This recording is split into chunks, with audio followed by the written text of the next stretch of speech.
So our artificial brains will become more and more like our brains, like natural biological brains. And you need to remember, these artificial brains, they're thinking 1,000,000 times faster than we are. Whereas our brains, our biological brains, they're operating at chemical speeds. Electronic brains think at the speed of light.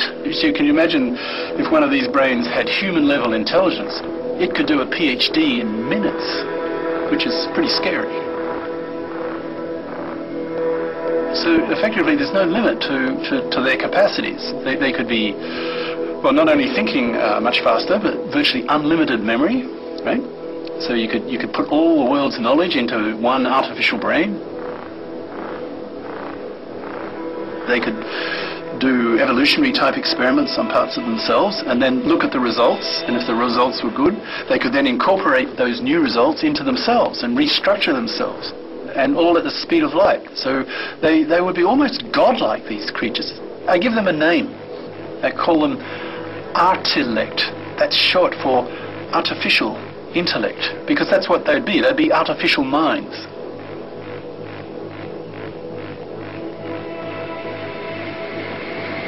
The potential of these machines is so vastly greater than what we are as humans. It's possible that in a highly advanced form, they may decide, for whatever reason, maybe for reasons we don't even understand as humans, they may decide that human beings are so inferior to them, they may treat us as a pest. Imagine a mosquito lands on my arm, and I'm human, right? And that's a mosquito, and I go, but I'm human. I don't give a damn. So we would have no idea what their attitudes towards us as a species would be. They may decide to get rid of all the oxygen because it rusts their circuitry or something, right? And not care about the consequences of that decision, their action, towards us. Oops, an accident. Bad aim or something. But was it an accident? Arthur ain't talking. Seems suspicious, though, when the controls are just about foolproof. But Arthur the robot's a harmless fellow, and uh-oh, here he comes. This is where we go. Worrying about hostile robots may seem premature, especially when compared to the immediate threats of peak oil and water shortage. But even these crises may, in time, seem minor relative to the realities of a world dominated by artificial super beings. Something that really scared me was the notion that with the enhancement of AI, that human beings could become God, and quite frankly, that scares me to death. The resource and money problems that we face are so severe that I think that they're going to put this kind of activity out of business before it really ramps up. But here's the thing, though. No matter what any one of us talk about, it's going to survive if there's a marketplace for it. And the marketplace is defined by the people who are out there. The marketplace that you're talking about is a collective agreement between people about what reality consists of. And that reality is changing very swiftly. Hugo, I'm especially fascinated with your work, that from what you described about how machines are going to be trillions of times smarter than we are, and they're going to be able to solve all these great problems. It sounds like all the problems the rest of us are concerned about, the machines are going to fix them all.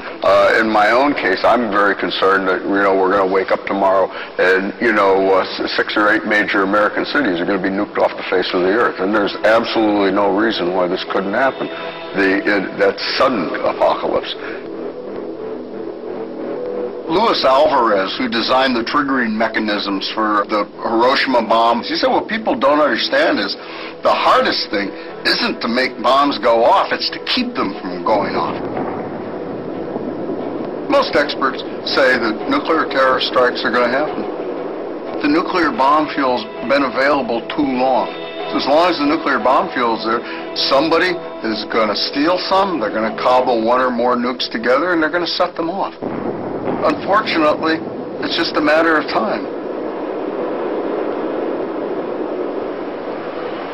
I think one of the problems facing the United States today is people either feel too secure in the United States, too secure in their future, or they just don't care. They're apathetic. I think it's terribly important to get this information out there. And I hate to say it, but to wake people up.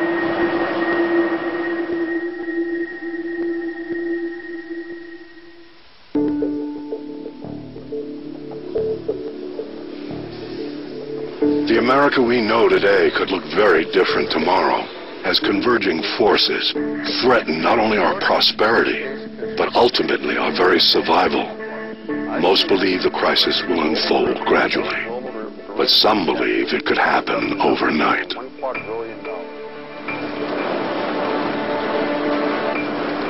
The greatest threat to America today is nuclear terrorists. It's far too easy for them to steal the nuclear bomb fuel, to cobble crude nuclear devices together, and to set them off in major American cities. Robert Gleason, born 1945, Michigan City, Indiana, is the executive editor of Tor Forge Books. There he has published the writing of former members of the Pentagon, CIA, NSA, and FBI. What these men have told him has alerted him to a devastating threat. I think one of the problems facing the United States today is people either feel too secure in the United States, too secure in their futures, or they just don't care. They're apathetic. I think it's terribly important to get this information out there. And I hate to say it, but to wake people up, to let them know that America's exalted position in the world could end in a heartbeat overnight. Nuclear weapons, particularly thermonuclear weapons, are man-made suns detonated on the Earth. It is a miniature star. Except in this case, whereas our sun gives us life, this man-made star brings death. One of the things about terrorist nukes is that they're surprisingly easy to construct and set off if you have the nuclear bomb fuel. If you get the equipment from an old winery or an old dairy, in 6 months you can manufacture your own nuclear reprocessor. Within 1 month you will have reprocessed enough nuclear waste that you will have bomb-grade plutonium, and you can set off the Nagasaki bomb with it. Another way to do it is just to go into one of these nuclear storage sites and steal the actual bomb fuel itself. As we know, it's shockingly easy to do it even in the United States. At Los Alamos, there was a study done in which they disguised some former Special Forces guys, and they wanted to see if they could steal some bomb fuel. The mock terrorists came in with a Home Depot garden cart and trundled out enough nuclear bomb fuel to build a bomb. That is in the United States of America. If we can't secure our own nuclear bomb fuel, how is Pakistan going to do it? How is India going to do it? How is Russia going to do it? Countries that are just rife with all kinds of bribery.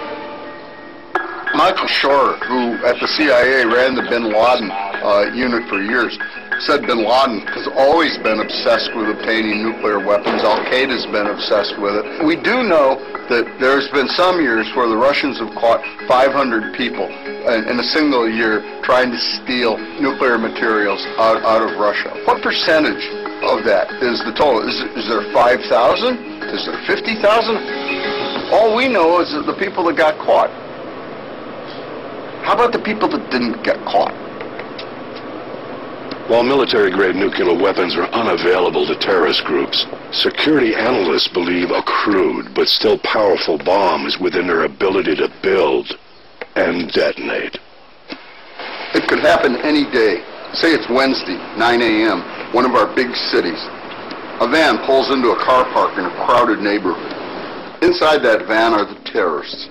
They have the simplest improvised nuclear device you can build. A 10-kiloton gun-type bomb, the same size as the Hiroshima bomb.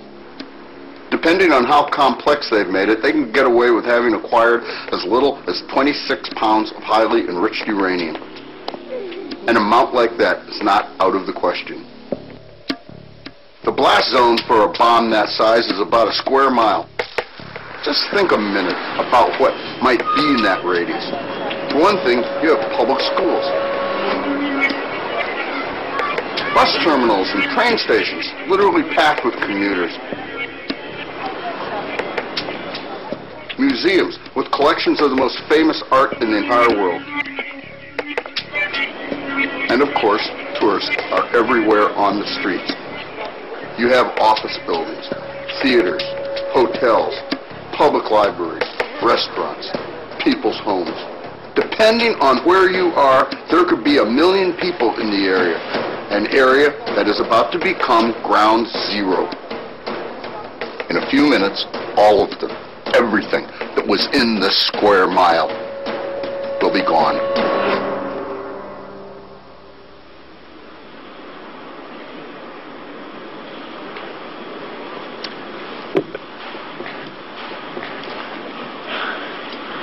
We face a cruel irony of history. The risk of a nuclear confrontation between nations has gone down, but the risk of nuclear attack has gone up. Just the smallest amount of plutonium, about the size of an apple, could kill and injure hundreds of thousands of innocent people. Terrorist networks such as Al-Qaeda have tried to acquire the material for a nuclear weapon, and if they ever succeeded, they would surely use it.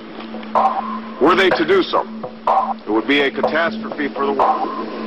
The immediate blast damage from a nuclear attack would be catastrophic, but the long-term repercussions would be far worse.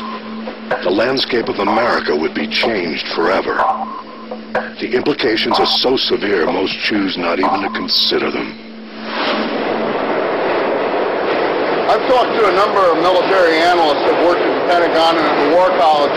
They claim the Pentagon really doesn't study the subject of nuclear terrorism. They couldn't find any studies, classified or unclassified, that the Pentagon's ever done. I think it's because nuclear terrorism nullifies everything we know about military strategy and tactics. It is the reductio ad absurdum of warfare.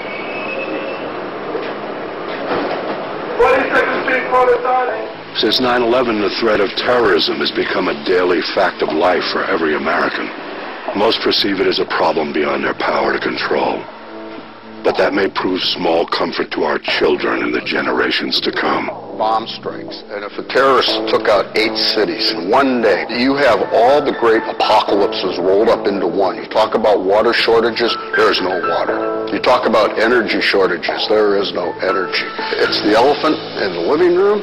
We refuse to address it. We refuse to talk about it. I think future generations will look back on our apathy and inaction and be horrified. God grant me the serenity to accept the things I cannot change, the courage to change the things I can, and the wisdom to know the difference. Unfortunately, if I get blown up in a nuclear attack, there's not much I can do about it. What I like to do as an American is take action with my own hands. What about our practical problems of the future? Well, you know, it's nice to say that water is the pressing problem, oil is, money is. The problem is they're all going to come together at once. And whichever wins the horse race and gets there first, you know, who knows? Maybe it'll be nuclear terrorism, maybe we run out of water, maybe there's a financial collapse. But I don't think there's ever been a time in American history where we saw so many apocalyptic problems on our time horizon in the near future. With problems of such immense scope and consequence, the question is whether these men can come to any sort of consensus about which of these problems will befall us first. There are a number of real big game changers out there, and they seem to be convergent. These are amazing problems that are going to come back and bite us very hard, and they're going to bite us all at the same time like a pack of wolves.